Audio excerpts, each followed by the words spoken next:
গতকাল কলকাতা পুরসভায় যে নজিরবিহীন ঘটনা, হাউসের বাইরেই বসলো হাউস, ঘর না খোলায় কাউন্সিলর্স ক্লাব রুমে হলো মাসিক অধিবেশন। আর এই ডামাডোল, কলকাতা পুরসভার এই ডামাডোলে এবার পুলিশে অভিযোগ দায়ের, নিউ মার্কেট থানায় অভিযোগ কলকাতা পুরসভার। আরো বিস্তারিত জানাতে বিশ্বজিৎ রয়েছে সঙ্গে। বিশ্বজিৎ, কি মর্মে অভিযোগ দায়ের হলো, কি অভিযোগ? দেখো, গতকাল যে ঘটনা ঘটেছে অর্থাৎ অধিবেশন বাতিল, এই যে ঘটনা, সেই ঘটনার প্রেক্ষিতে তৃণমূল কংগ্রেসের মেয়র পরিষদ, আইন এবং কাউন্সিলর বৈশানর চট্টোপাধ্যায় এবং সুদীপ পল্লে সহ বেশ কয়েকজন তৃণমূল কাউন্সিলর তারা সচিবের ঘরে যান।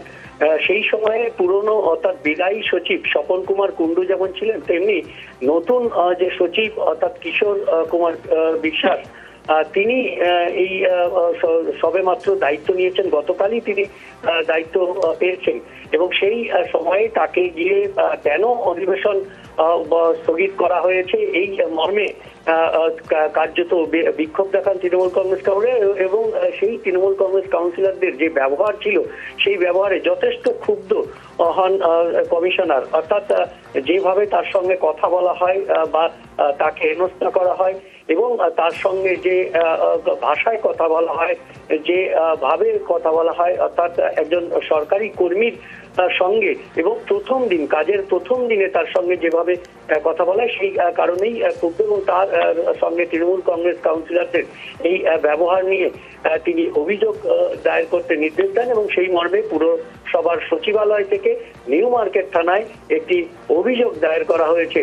এবং সেই অভিযোগ যে দায়ের করা হয়, সেই অভিযোগের প্রেক্ষিতে কলকাতা পুরসভার সেই অভিযোগের প্রেক্ষিতে ব্যবস্থা নেওয়া শুরু হয়েছে বলেও জানা গেছে থানা সূত্রে। অন্যদিকে তৃণমূল কংগ্রেসের তরফ থেকেও একটি নিউ মার্কেট থানায় গতকালের পরিস্থিতি নিয়ে একটি যে বিষয় জানানো হয়েছে। নিউ মার্কেট থানাতে মালা রায়, তিনি চেয়ারপারসন, তিনি গিয়েছিলেন এবং তার সঙ্গে বৈশানর চট্টোপাধ্যায় সহ অনেকেই সন্ধ্যেবেলায় তারা যান। গতকালে তারা যে হাউস বন্ধ ছিল এবং সেই হাউস বন্ধ থাকার, তালা বন্ধ থাকার কারণে তাদেরকে ক্লাব রুমে যে হাউস করতে হয়েছে, এই সমস্ত বিষয়টাই তারা নিউ মার্কেট থানায় জানিয়ে আসেন।